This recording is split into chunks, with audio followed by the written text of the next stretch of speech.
Greetings, I'm Father Andy McAlpin, pastor of St. Thomas Aquinas Catholic Center, a vibrant beacon of faith, hope, and community in the very heart of Purdue University. As we enter the 75th anniversary of St. Thomas in 2026, we are invited to pause, reflect, and celebrate the incredible tapestry of people who have shaped our mission, our everyday saints. Each story, each journey is a living testament to God's work through this community. Because the church is not just a building, it is the people, the heart, the faith that breathes life into it.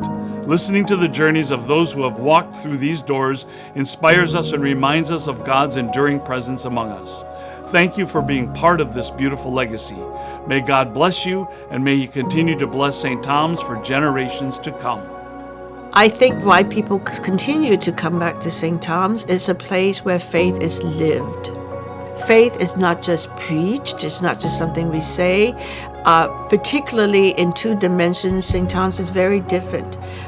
There's, of course, the program, the outreach. Where's the program to Haiti? We did prison ministry, we did cleanup, we did all sorts of ministry. I think faith requires action, particularly taking care of people who are vulnerable, but it also requires a certain tone, a certain ethos, a certain care in the way we relate to one another, which is a sense of belonging. I think it's just the people's commitment to what St. Thomas stands for. I think that for me, what showed me that was the spring service day. All the people who showed up just to be able to do let me go rake some leaves, let me go vacuum and sweep for 3 hours, because they love St. Thomas, and I think that kind of attitude stretched across 75 years is how you can build something from the ground up in the way that St. Thomas has, and I can't wait to see it continue to grow. One was the alumni advisor at Theta Chi fraternity, Father Phil Bowers. He was the first person I ever met at Theta Chi, and it was in the summertime. He was just an incredible advocate for life, for growth, for tolerance, and we became really close friends. Phil was campus-wide. One of the first people I met at St. Thomas was Mary Stiller, and Mary was the epitome of what it means to be Catholic, and yet she was also a scientist, so the path that I was walking at the time. And Mary devoted so much of her time to St. Thomas. It was a rumor going around, truth or rumor, I think it was more truth. She was audited by the government for her giving, and they ended up paying her money because they owed her more from the amount of money that she was given. And so what did she do with that money, extra money? She gave it back to the church, right?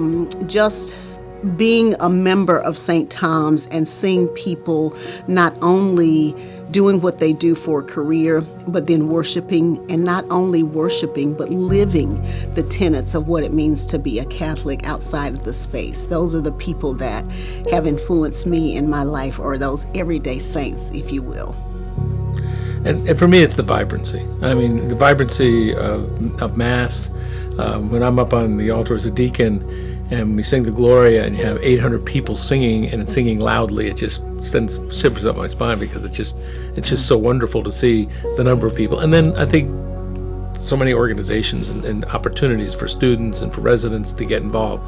I think there's such an enormous beauty in being able to make that decision for yourself. And even if you're a cradle Catholic, and even if you've been dragged to church your entire life, and just you don't have that passion for it, you have to give the Lord a chance to work in your life, right? And that can start just by going to see Him at church and going to Mass.